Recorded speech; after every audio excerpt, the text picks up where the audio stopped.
आता बघूया टॉप 9 मोठ्या राजकीय बातम्या। रोहित पवारांकडून उपमुख्यमंत्री एकनाथ शिंदेंसह सुनेत्रा पवारांची भेट। अजितदादांच्या अपघात प्रकरणामध्ये योग्य तपास करण्यासंदर्भात निवेदन। रोहित पवार उद्या दिल्लीमध्ये केजरीवालांचीही भेट घेणार। इंडिया आघाडीच्या नेत्यांना सुद्धा भेटणार। दादांच्या अपघाताचा मुद्दा संसदेत मांडण्याची या ठिकाणी ते मागणी करणार असल्याची माहिती।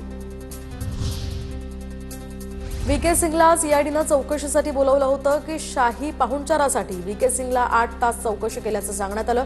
प्रत्यक्षात बहुतांश वेळ त्याची बडदास्त ठेवण्यातच गेला। वीके सिंगच्या सीआयडी चौकशीवरून रोहित पवारांची टीका। पुढे व्हीआयपी ट्रीटमेंट तुम्ही एका क्रिमिनल इन्व्हेस्टिगेशन मध्ये असणाऱ्या प्रमुख जो कोणी क्रिमिनल या अंगाने आपण त्या व्यक्तीकडे बघत आहात त्याला जर तुम्ही व्हीआयपी ट्रीटमेंट देत असाल तर हे म्हणजे फारच दुःख करणारं आहे। तर चिरकुट माणसाला वाचवण्यासाठी दादांना न्याय मिळत नाहीये। रोहित पवार आक्रमक, वीके सिंगला वाचवण्याचा प्रयत्न केला जातोय असाही आरोप। या चिरकुट माणसाला वाचवण्याच्या नादामध्ये अजितदादांचा जो काही घातपात नाही तर घात झाला नाही तर ऍक्सिडेंट झाला, अजितदादांना मात्र त्या ठिकाणी न्याय देता येत नाही, ही फार दुर्दैवी गोष्ट आहे। राजकारणासाठी अजित पवारांची हत्या झाली। दादांच्या विमान अपघातावरून विकास लवांडेंचे गंभीर आरोप। तर अजित पवार कोणासाठी तरी राजकीय अडचण ठरत असतील असाही लवांडेंकडून संशय उपस्थित। अजितदादांचा जेव्हा मर्डर झाले असं आम्ही म्हणतो तेव्हा त्याची अनेक कारणं पुढे दिसतात आपल्याला। कारण अजितदादांची कुठेतरी कोणाला तरी राजकीय अडचण निश्चितपणे झालेली असावी, त्याशिवाय इतकं हे दडपलं जाणार नाही। दादांच्या विमान अपघाताच्या प्राथमिक अहवालावर आम्हालाही संशय। सीबीआयची चौकशीची मुख्यमंत्र्यांकडे मागणी केली आहे। बीएसआरचा मालक दोषी असेल तर त्याला आमचा पक्ष सोडणार नाही, अनिल पाटलांचा इशारा। दादांचा अपघात की घातपात आम्हाला सुद्धा त्यामध्ये कुठेतरी डाऊट वाटतो। त्या अहवालावर आमचा पक्ष सुद्धा कुठे समाधानी नाहीये। मुख्यमंत्र्यांकडे ऑलरेडी सीबीआयची सुद्धा चौकशी झाली पाहिजे। बीएसआर कंपनीचा मालक दोषी असेल त्याला कुठल्याही परिस्थितीत आमचा पक्ष सुद्धा सोडणार नाही। राज्यसभा निवडणुकीप्रमाणे आगामी विधान परिषद निवडणूक सुद्धा बिनविरोध व्हावी, संजय राऊतांचं वक्तव्य। पवारांच्या उमेदवारीमुळे राज्यसभा निवडणूक महायुतीकडून बिनविरोध।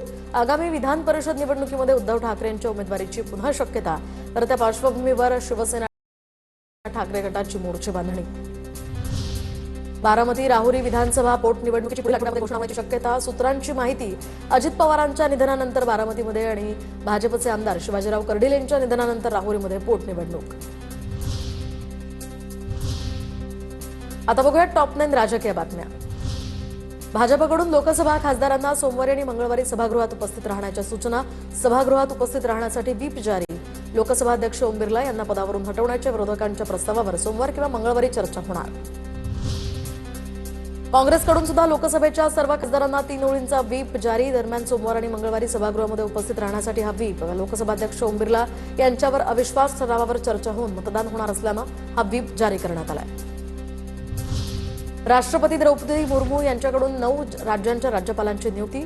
जिष्णुदेव शर्मा हे महाराष्ट्राचे नवे राज्यपाल। शिवप्रताप शुक्ला तेलंगणाचे तर आर.एन. रवी पश्चिम बंगालच्या राज्यपालपदी नियुक्त।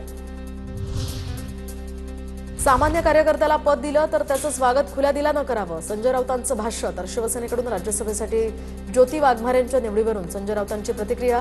ज्योती वाघमारेंनी तळागाळातील शोषितांसाठी काम करावं, राऊतांची प्रतिक्रिया। मनसेचा 9 मार्चचा वर्धापन दिन रायगडच्या पायथ्याशी होणार। पक्षाच्या सदस्य नोंदणीचा शुभारंभ मनसे अध्यक्ष राज ठाकरे यांच्या उपस्थितीत होणार।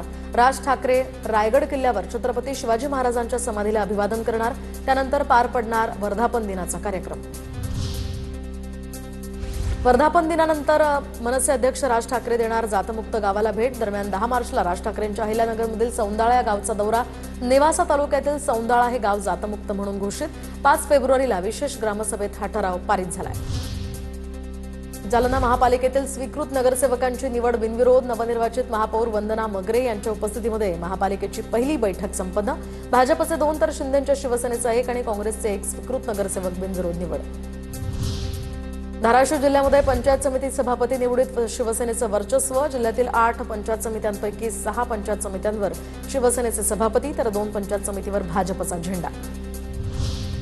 अमरावती महानगरपालिकेच्या तिजोरीच्या चाव्या आता राष्ट्रवादी अजित पवार गटाकडे। स्थायी समिती सभापतीपदी राष्ट्रवादी अजित पवार गटाचे अविनाश मारडीकर यांची निवड। तर अमरावती महानगरपालिकेमध्ये भाजप, राष्ट्रवादी आणि युवा स्वाभिमान संघटनेला सत्तेत समसमान वाटा।